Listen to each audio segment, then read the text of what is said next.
지난주에 우리는 그 여호수아서 1장 1절에 나오는 여호와의 종 모세가 죽은 후에 이 한마디 말씀을 가지고 이제 그 의미에 대해서 살펴보았습니다.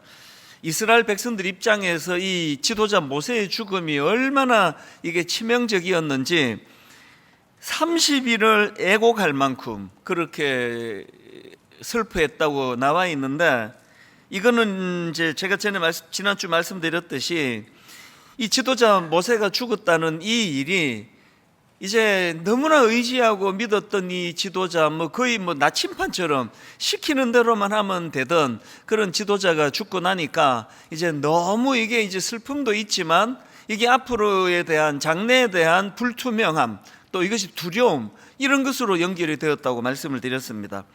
그런데 하나님께서는 이런 모세의 죽음에 대하여 너무 그렇게 부정적으로 생각하지 마라. 이 지도자 모세의 죽음을 이제 새로운 시대를 여는 긍정적인 사건으로 그렇게 승화시켜 나가신다고 말씀을 제가 드렸는데요. 이제 오늘은 여호수아서 설교 두 번째 시간인데요. 이제 1장 1절에 나오는 그 뒷부분에 나오는 한마디를 가지고 오늘 또 말씀을 좀 풀어나가기를 원합니다. 우리 여호수아서 1장 1절 다시 한번 보십시오. 여호와의 종 모세가 죽은 후에 여호와께서 모세의 수종자 눈의 아들 여호수아에게 말씀하여 이르시되, 제가 이 말씀에 참 그 은혜를 받고 또 감동을 받고 그리고 또 주목하는 게 뭐냐 하면은, 하나님께서는 이 모세가 죽는 이 사건 때문에 그 이스라엘 백성들이 이것이 너무 부정적이고 그들을 절망으로 몰고 가는 그 일이 되지 않기를 위해서 하나님이 뭘 준비시키시느냐 하니까 사람을 준비시키신다는 겁니다. 그 대안으로 준비시키신 사람 여호수아를 언급하고 있기 때문에, 그래서 오늘은 이 모세의 후계자 여호수아라는 인물을 중심으로 말씀을 좀 풀어나가려고 하는데요. 성경에서 여호수아가 제일 먼저 등장하는 때가 그게 그 출애굽기 17장입니다. 출애굽기 17장에 보면은 이제 이스라엘 백성들이 홍해를 건넌 지 얼마 지나지 않은 그 시점인데, 그 아말렉 족속이 공격을 합니다.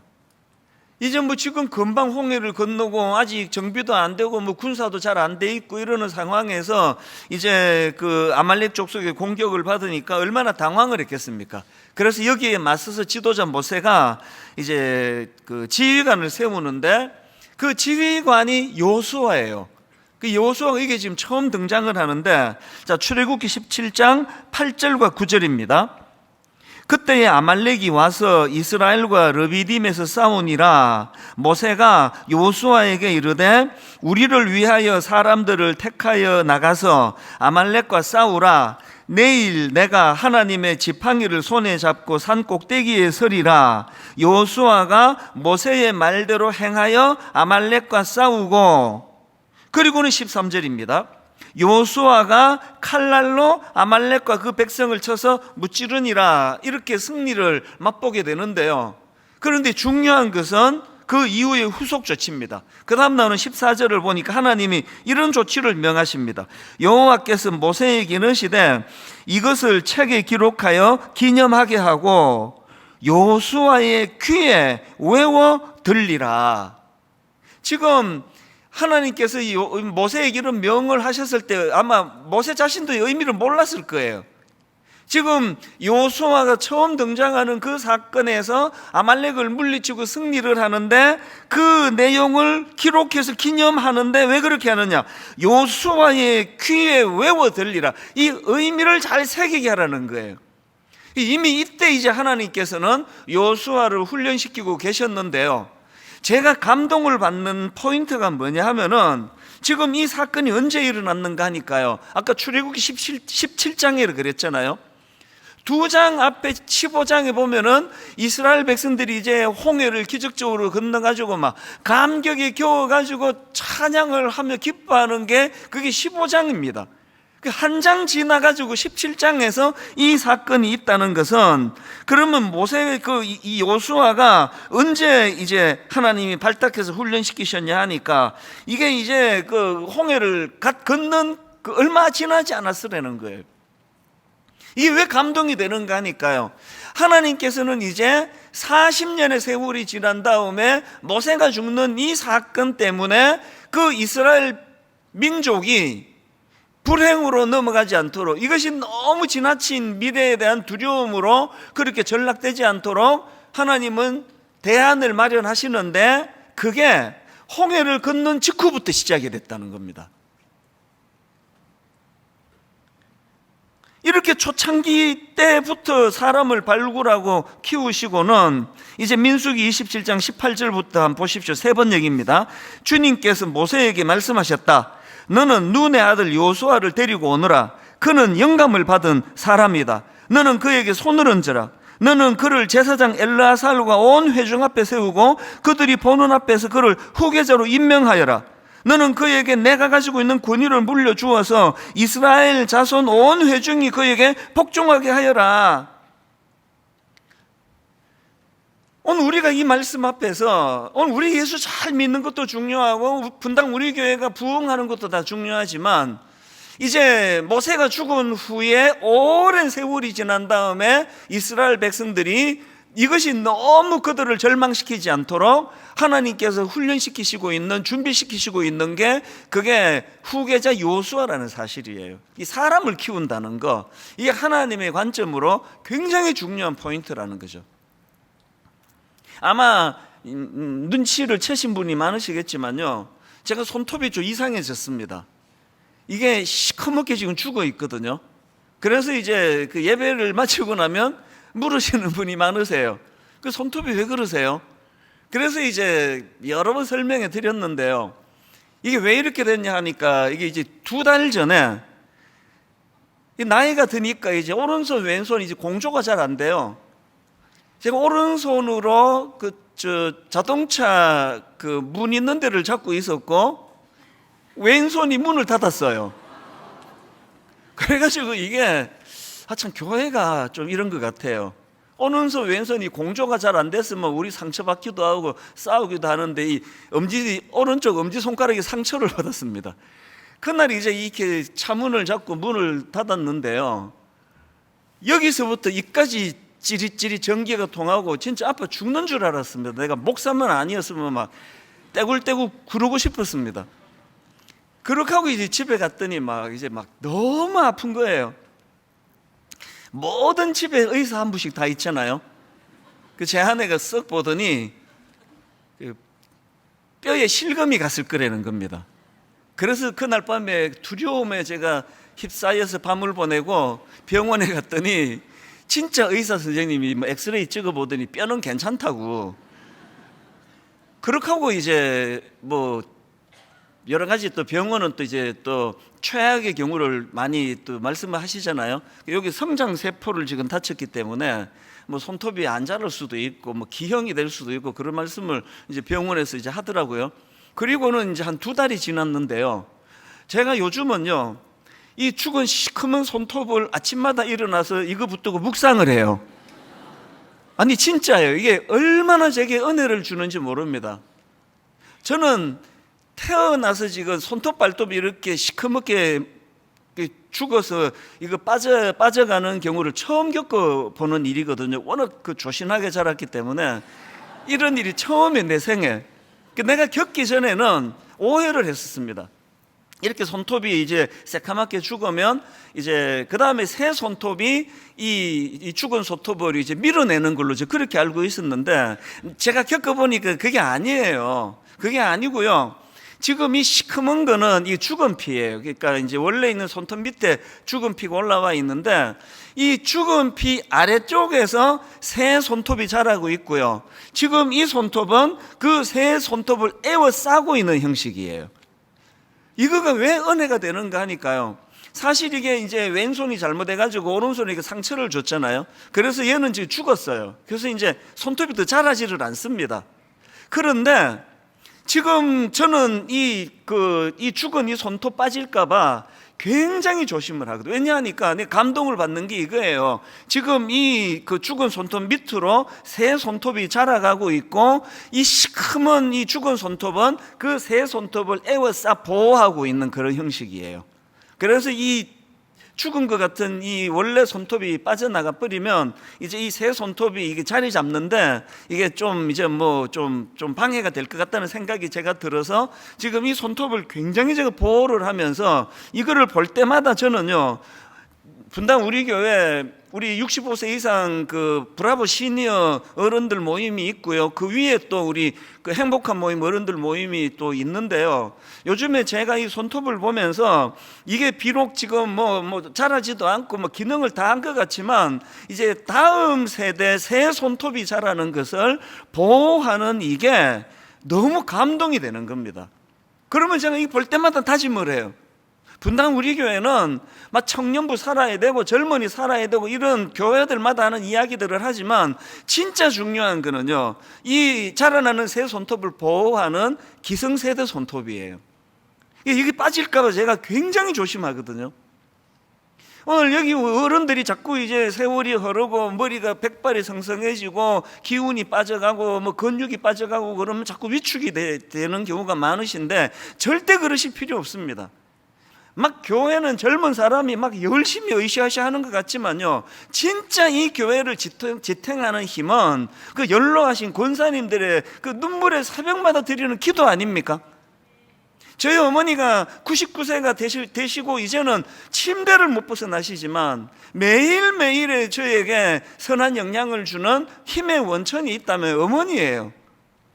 그 어머니가 이제 뭐 어떨 때는 이제 너무 힘드셔가지고요, 오랜만에 찾아뵈면 막 이제 이런 말씀을 하세요. 아휴, 이제는 정말 이제는 하나님 나 불러가시면 좋겠다. 그러면요, 제가 이제 그걸 또 막 심각하게 하면 안 되니까 막 농담 비슷하게 제가 어머니한테 투정 부려도 이렇게 말씀하십니다. 우리 엄마 엄청 이기적이시네. 엄마야 천국 가시면 어머니야 좋지만 그 막내 아들 그 목사 시켜놓고는 뭐 천국 가시면은 그 누가 기도해 주시느냐고요. 그러면 바로 그 수정을 하세요. 네 말이 맞다. 그리고 이제 좀 어머니가 이제 연세가 많이 드셔서 어떨 때는 이제 예전에 안 보이시던 이제 감정 조절이 안 되실 때가 있어요. 그래서 막 화가 나실 때가 있습니다. 그렇게 막 화가 날 때 제가 어머니 손을 덥석 잡으면서 엄마, 목사 아들 기도해 주세요. 그러면요, 거의 그 자판기에 동전 넣으면 그 콜라 나오면 똑같아요. 막 화났다가 덥석 잡으면서 목사 아들 위해 기도해 주세요. 그러면 기도하자. 하나님 아버지, 우리 아들 찬수가 목회를 하는데 어찌 이렇게 나오시는 거예요. 제가 이 손톱을 요새 볼 때마다 내가 정말 은혜를 받아요. 제가 오늘 공식적으로 여러분 부탁하는데요, 오늘 예수 믿으시는 연세가 좀 있으신 분들 주님 이름으로 권면합니다. 절대 위축되지 마시기를 바라요. 얘가 자라지도 않고 모양도 시커멓고 하지만 지금 이 기존에 있는 이 손톱이 새 손톱을 자라게 하는데 너무나 중요한 여기 제가 이거 안 빠지게 하는 게 지금 제가 굉장히 주의를 기울이는 거거든요. 하나님께서는요, 모세가 죽은 이후에 이스라엘 백성들이 너무나 장래에 대한 두려움으로 혼미한 상태에 빠질까 봐 오래전부터 여호수아를 기르고 계시는 거예요. 그래서 여러분이 모세가 되어주세요. 그 사람을 키우기 원하시는 하나님과 동역자가 되셔서 분당 우리 교회 사람을 잘 길러내시는 그런 어른 역할을 해주시기 바랍니다. 최근에 어떤 기사를 보니까요, 그 월트 디즈니 컴퍼니가 이게 1923년도에 설립이 됐대요. 1923년도에 설립이 된 월트 디즈니 컴퍼니가 그 설립 100년 역사상 최대 위기에 직면했대요. 그러면서 이제 그 분석 기사를 제가 봤는데요, 여러분 월트 디즈니 컴퍼니가 왜 100년 역사상 최대의 위기를 맞았습니까? 월트 디즈니 컴퍼니가 지켜야 될 정신이 있기 때문이에요. 그 월트 디즈니라는 그 창업주라고 말할 수 있는 월트 디즈니가 남긴 말 중에 이런 말이 있습니다. 웃음은 시대를 초월하고 상상력에는 나이 제한이 없으며 꿈은 영원하다. 이게 월트 디즈니 컴퍼니가 지켜야 될 정신이에요. 그런데 월트 디즈니가 너무 커져버렸어요. 너무 규모가 커져버리고 나니까 왜 위기입니까? 그 초창기에 그 월트 디즈니라는 창업한 이 사람과 몇몇 되지 않는 그 사람이 가졌던 정신을 지키기가 쉽지 않은 거거든요. 여러분, 지난주 제가 말씀드린 기억하십니까? 분당 우리 교회 9월 1일 날 재창립하기를 원한다. 그래서 오늘 9월 3일이니까요. 우리 교회는 지금 창립한 지 이틀밖에 안 됐습니다. 왜 그런 말을 제가 합니까? 우리 교회 너무 커져버렸어요. 교회가 너무 커져버리고 나니까 그 처음에 그 정신을 유지하기가 어렵기 때문에 우리 새로 하자는 거예요. 월트 디즈니가 규모가 얼마나 크냐가 문제가 아니라 맨 처음에 그 정신, 그 어린아이들에게 상상력을 제공하고 꿈을 키워주고 수많은 다양한 상상력으로 만들었던 월트 디즈니 작품들이 그 분석한 글에 보니까 요새 그게 잘 안 나온다는 거예요. 다시 말씀드리는데요, 이제 우리가 모세가 돼야 돼요. 그래서 사람을 길러야 되는데 어떻게 해야 됩니까? 복음의 초기 정신을 우리가 되찾아야 된다는 거죠. 이런 면에서는 저는 그 창세기 22장에 그 말씀을 이제 몇 주 전에 설교하고 이제 아브라함은 끝났는데도 제 머릿속에는 계속 여운으로 남는 한 장면이 있습니다. 창세기 22장 여러분 같이 그 배운 거 기억하시죠? 이제 하나님께서 그 낮은 단계의 순종이 아니라 높은 단계의 순종을 하나님이 테스트입니다. 아들 이삭을 바쳐라. 그랬는데 놀랍게도 아브라함은 그 고난도 순종 테스트에 합격을 하잖아요. 그래서 이제 이삭을 바치러 하나님이 지정하신 그 산으로 나아갔는데요. 그런데 여러분, 제가 요즘에 은혜를 받는 건 이건 아브라함의 문제만이 아니라는 거죠. 우리는 자꾸 이걸 아브라함이 테스트를 통과했다고 그러는데 그것만의 문제가 아니에요. 이건 이삭을 향한 아브라함의 믿음의 전수예요. 한번 생각해 보세요. 자료에 보니까요, 이제 이 이삭이 갓난 아기 때 바치라 그런 게 아니고요, 어떤 학자들은 그 모리아 그 산으로 가서 이삭을 바치라 할 때 이삭의 나이가 만 16세라고 그렇게 추정하는 학자도 있고요. 또 제가 최근에 본 그 자료에 보니까 그 당시로 이삭이 30 몇 세였다 그렇게 분석을 하더라고요. 뭐가 맞는지는 뭐 나중에 하나님 나라 가서 알아보면 되지만 한 가지 확실한 건 만 16세라는 건 뭐예요? 자기가 생각하고 분별할 수 있는 나이예요. 그러면 여러분 한번 생각을 한번 해보세요. 이 목회자는요, 성경을 읽으면서 영적인 상상력이 풍부해야 되는데요, 한번 생각을 해보세요. 지금 이제 이제 16살 우리 그 중2병 무서운 거 다 아시죠? 얘를 데리고 이제 산으로 갔어요. 아버지가 지금 나이가 100살이 넘어요. 늙어 빠진 아버지, 100 추정하는데 하여튼 100세보다 훨씬 더 많은 나이예요. 그 아버지가 지금 연로하셔가지고 지금 손을 부들부들 떨면서 애를 묶어요. 지금 그 중2병 걸린 애가 주여 그러고 있겠습니까? 영감이 미쳤나 그러고 확 밀쳐버리면 끝나는 일이에요. 그리고 또 아브라함이 이 이삭을 그 번제로 제물로 바치려고 하던 그 순간순간에 그 뛰쳐가 버리면 끝이에요. 그 이삭이 그 늙은 아버지가 자기를 묶고 죽이려고 하는 제스처를 취할 때 아무런 반응을 보이지 않는다는 게 뭘 의미하겠냐고요. 그리고 제가 본문을 유심히 보니까 유난히 눈에 들어오는 게 있습니다. 창세기 22장 5절에서 아브라함이 종들에게 이렇게 말합니다. 이 아브라함이 종들에게 이르되 너희는 나귀와 함께 여기서 기다리라. 내가 아이와 함께 저기 가서 예배하고 우리가 너희에게로 돌아오리라. 갔다 온대요. 우리가 아들하고 같이 오겠대요. 그러면서 니들은 여기서 기다리라 그래요. 그리고 그 다음에 6절에 보니까 아브라함이 이에 번제나무를 가져다가 그의 아들 이삭에게 지우고 자기는 불과 칼을 손에 들고 두 사람이 동행하더니, 이번에 발견한 게 유난히 눈에 띄는 게 아들과 함께, 그리고 두 사람이 동행하는데요, 이삭이 지금 왜 저항하지 않았을까 생각해 보면 이게 이제 목회자적인 상상력이에요. 제가 상상해 보는 거예요. 그 종들을 저기다 두고 아버지와 아들이 둘이만 지금 걸어가면서 아브라함이 의도하는 게 뭐였을까 모르긴 해도요, 수많은 대화를 나누었을 것 같아요. 네가 이 땅에 태어날 때 하나님의 놀라우신 능력이 없이는 너는 이 땅에 올 수가 없는 인생이었는데 하나님이 어떻게 약속을 지키셨고 너를 통해서 하나님 어떤 일을 행하셨고, 그리고 너 아까 아버지가 그 종들한테 하는 얘기 들었지? 우리 돌아와. 어떤 방식으로 하나님 인도하실지는 모르지만 반드시 우리는 같이 돌아오게 되어 있어. 계속 그 아들에게 아버지가 경험한 여호와 하나님에 대한 믿음을 이야기했다고 저는 생각을 합니다. 왜 이런 생각을 제가 하게 됐냐 하니까요, 뭐 이삭하고 저하고를 뭐 비교하는 것 자체가 어불성설이지만 공통점이 좀 있습니다. 이삭도 저도 우리 집안에 많은 하나님이 일하신 스토리를 엄청나게 많이 들었다는 게 그게 공통점이에요. 어머니가 네 아버지가 금식기도하다가 돌아가셨지만 엄마는 네가 아버지 뒤를 이어 목사가 되기를 원한다.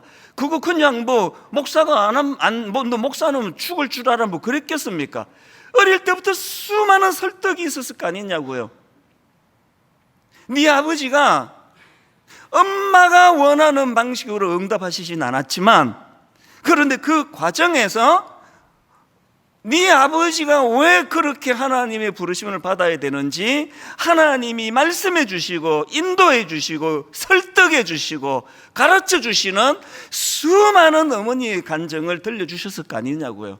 우리 집이 위기 중에 위기에 빠졌을 때 하나님이 어떻게 인도해 주셨고 누구를 통해서 일하셨고 수많은 스토리를 제가 어릴 때부터 들어왔기 때문에 저도 이제 30살 때 아버지 뒤를 이어서 그 위험한, 아버지가 금식기도하다 돌아가신 그 위험한 길을 제가 자원한 거 아닙니까? 강제로 한 거 아니거든요.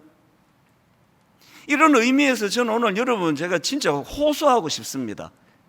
여러분, 우리가 이 한 구절 묵상, 이게 월요일부터 토요일까지는 우리 부모님들 중심으로 하시라고요. 그리고 이게 주일이 되면은 여기에 가정예배 재료를 드렸어요. 오늘 9월 3일 주일에는요, 마가복음 3장을 가지고 믿음의 가족 교회에 대하여 되어 있는데 이거는 그냥 쓱 읽고 넘어가시면 돼요. 이거 안 해도 돼요.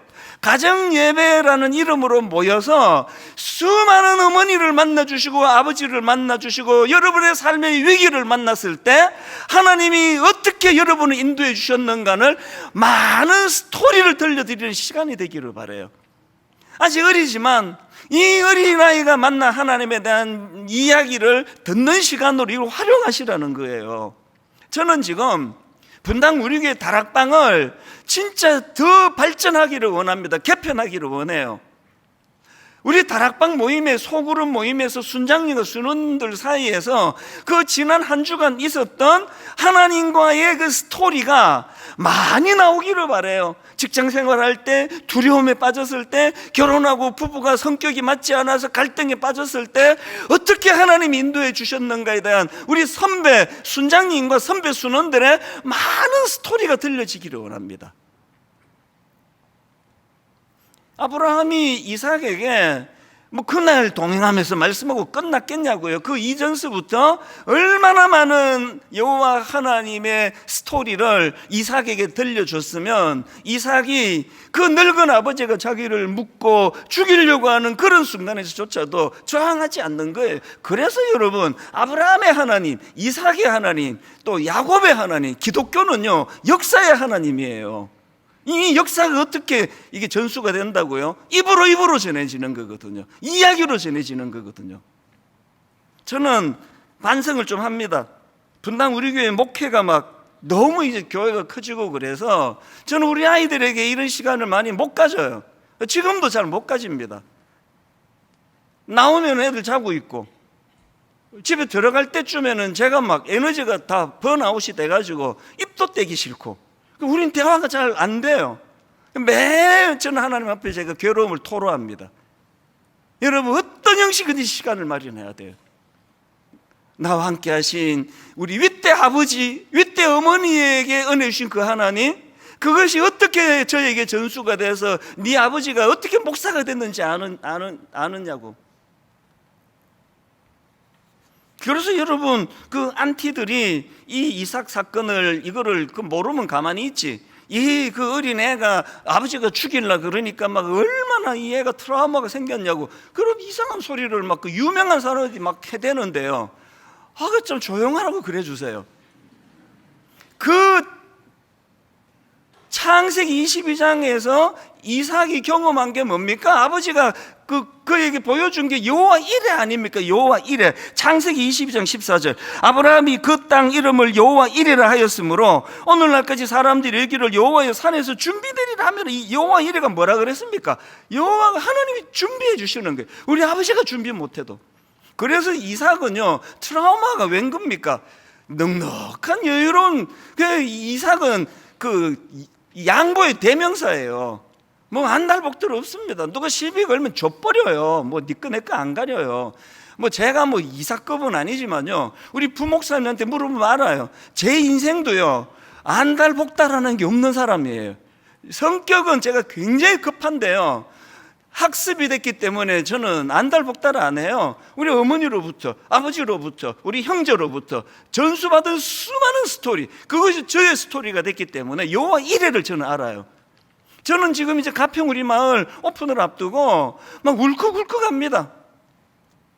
너무나 긴 시간 동안 괴로워하고 참 이거 어떻게 해야 되나 두려움에 휩싸였는데 하나님께서 저의 생각, 우리 장로님들의 생각, 우리 봉사자들의 생각을 뛰어넘는 너무나 아름다운 마을을 만들어 주셨기 때문에 저는 여호와 이레를 거기서 보거든요.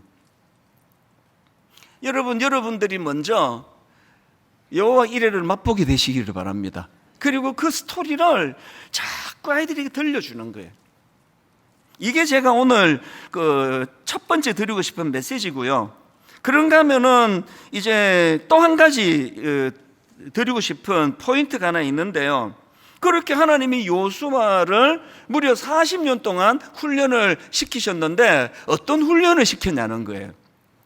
제가 이거를 이제 또 영적인 상상력을 가지고 본문을 여러 번 읽고 묵상을 하는데 제가 굉장히 흥미로운 한 가지를 발견했습니다. 자, 여러분, 그 요수아 1장 1절에 보면 되게 독특한 표현이 하나 나오는데요. 한번 화면으로 다시 한번 보십시오. 요수아 1장 1절. 여호와의 종 모세가 죽은 후에, 여기 보니까 모세를 표현하는데 여호와의 종이라고 표현해요. 근데 그 다음 보세요. 여호와께서 모세의 수종자 눈의 아들 요수아에게 말씀하여 이르시되, 이게 예전에 개역 성경에는 모세의 시종이라고 번역했거든요. 아니 왜 똑같은 주의 종인데 모세는 여호와의 종이라 그러고 요수아는 모세의 종이래요.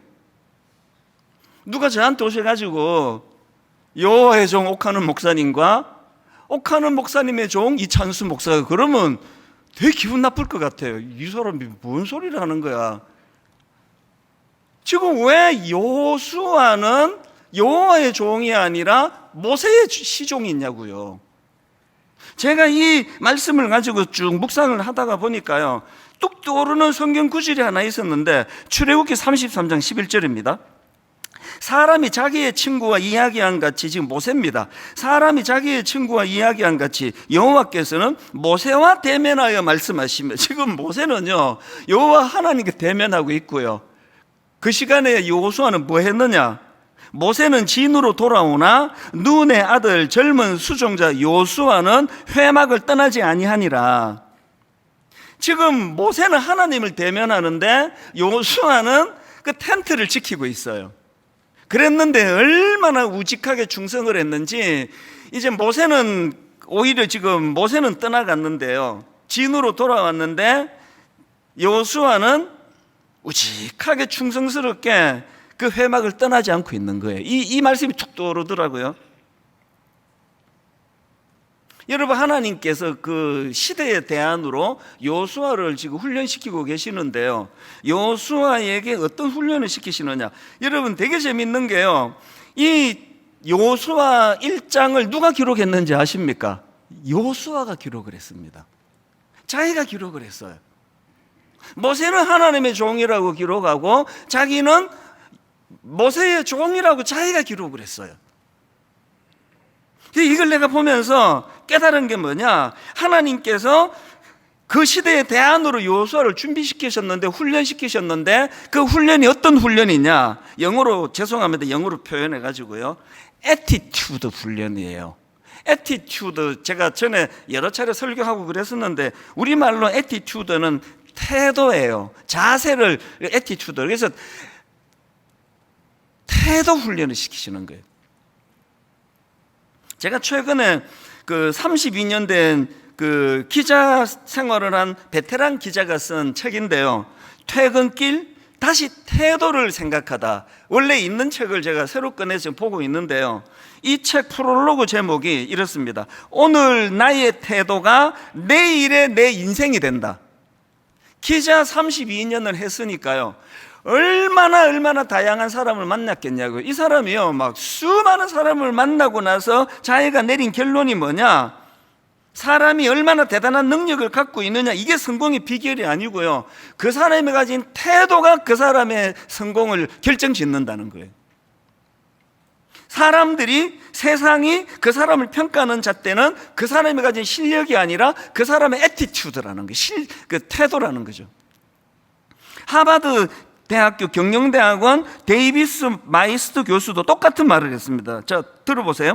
그 사람이 가진 기술적인 역량 때문에 고객에게 훌륭하다는 소리를 듣는 전문가는 극히 드물다. 전문가의 반대말은 기술자라 부른다. 그 다음 보세요. 전문가는 능력이 아니라 대부분 태도에 달려있다. 이게 하버드 교수님이 한 말씀이에요. 그리고 그 애티튜드라는 그 제목의 책이 있는데, 그 책을 보다 보니까 재밌는 사례 하나를 밝히는데요, 여러분 그 루이비통 아시죠? 루이비통. 이 명품이라고 말하는 루이비통의 디자인 감독이랍니다. 이 마크 제이콥스라는 사람이요. 그 명품을 만드는 디자인 감독인 마크 제이콥스가 이런 말을 했습니다. 여성의 매력은 무엇을 입는가에 달린 것이 아니라 어떤 애티튜드를 보이는가에 달렸다. 여자분들 동의가 되세요? 우리 남자분들 동의가 되십니까? 그 여자가 입고 있는 명품 옷이 그 사람을 명품 인생으로 만드는 게 아니라 그 사람의 애티튜드가 그 사람을 명품 인생으로 만든다는 거죠. 저는 이 서현역 거리에서 너무나 비싸 보이는 명품으로 치장했지만 제가 보기에 너무너무 천박해 보이는 사람을 가끔씩 제가 봐요. 지금 하나님께서 여호수아를 대안으로 지목하시고 무려 40여 년 동안의 훈련을 시키시는데요, 그 훈련이 기능 훈련이 아니라 애티튜드 훈련이에요. 그건 뭐 아까 이제 그 루이비통 그 디자이너 감독이 여성을 갖고 매력을 갖고 말했으니까 그렇게 얘기했지만 남자는 아닙니까?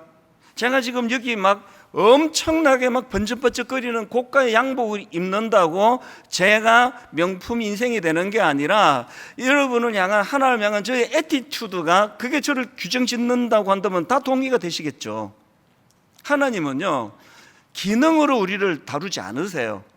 우리의 애티튜드. 그래서 이제 그 아까 제가 이 그 여호수아서 1장을 여호수아가 기록했는데 자기를 모세의 종 여호수아라고 기록했던 그거를 보면서 저는 이 베드로전서 5장 5절 6절이요. 젊은 자들아, 이와 같이 장로들에게 순종하고 다 서로 뭘로 허리를 동입니까? 겸손으로 허리를 동이라. 하나님은 교만한 자를 대적하시되 겸손한 자들에게는 은혜를 주시느니라. 그러므로 하나님의 능하신 손 아래에서 뭘 하라고요? 겸손하라. 때가 되면 너희를 높이시리라. 여기 나오는 겸손으로 허리를 동이라, 이 세 번역으로 보니까 모두가 서로서로 겸손의 옷을 입으십시오 그래요. 하나님은요, 그 사람이 루이비통이라는 명품 옷보다 더 중요한 게 겸손의 옷이래요. 그리고 그 겸손을 훈련을 시키시는데 어떻게 한다고요? 겸손하라. 때가 되면 너희를 높이시리라. 무슨 훈련입니까? 하나님이 나를 높여주실 때까지 겸손의 자리에 있는 거예요.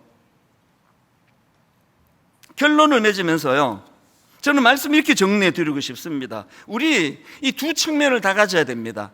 첫째, 사람을 키우는 입장에서 우리는 모세가 돼야 돼요. 여러분, 사람을 키우는 입장이 저는 마음으로 계속 다짐합니다. 하나님, 제가 나이 들어갈수록 추해지지 않기를 원합니다. 내가 아침에 이 손톱을 보면서 다짐해요. 이제 이 손톱이 더 안 자란다니까요. 손톱을 깎는데요, 9마디만 자르고 얘는 안 자라요. 제가 이렇게 되기를 원해요.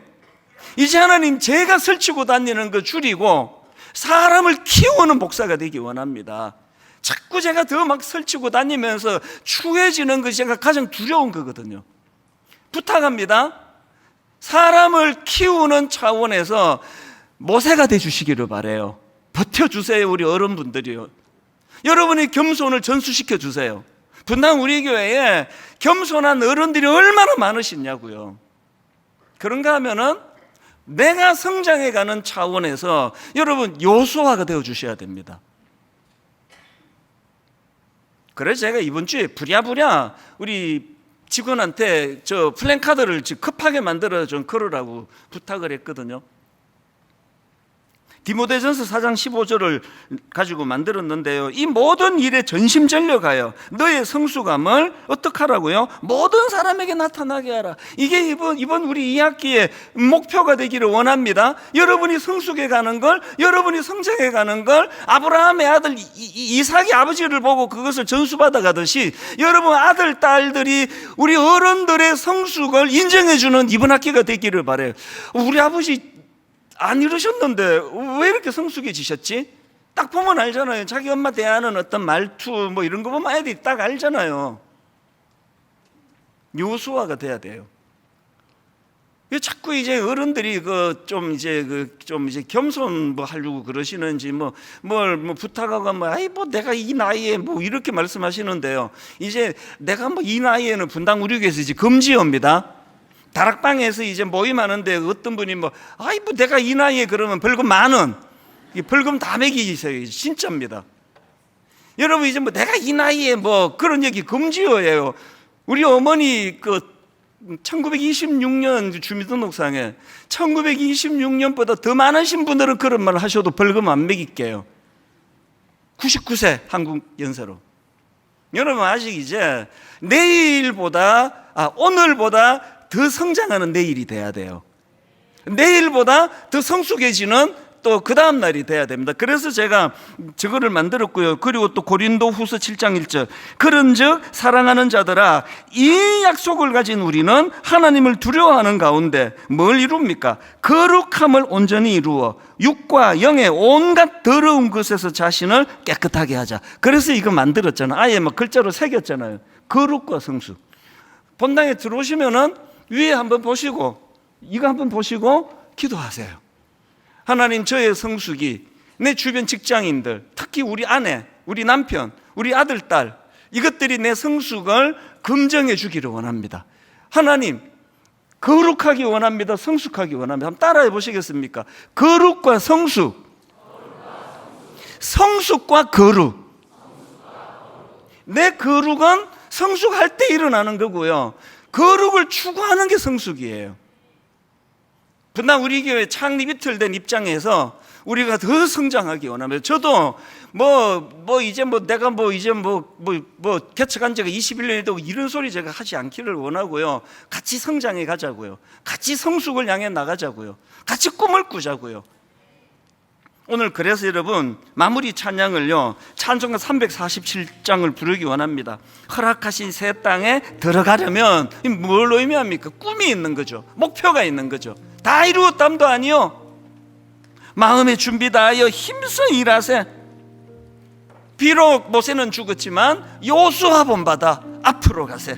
전진하고 꿈을 꾸고, 기능이 아니라 인격이, 기능이 아니라 애티튜드가, 기능이 아니라 겸손이, 주께서 날 높여주시기 전에 나 스스로 높아지는 하지 않겠다, 이런 결단들이 우리 찬양 가운데 일어나기 바라고요. 우리 젊은 세대가 안심하고 새 손톱이 올라갈 수 있도록 우리 기성세대가 그 자라나는 손톱을 보호해주는, 그래서 나이가 들어서 피부가 좀 쭈글쭈글해지고 흰머리가 뒤덮이는 게 성경은 면류관이라 그래요. 면류관. 저는 이 시커먼 손톱이요, 하나도 흉하지 않아요. 얼마나 예뻐요. 이거 안 빠지도록 제가 얼마나 노력을 하는데요.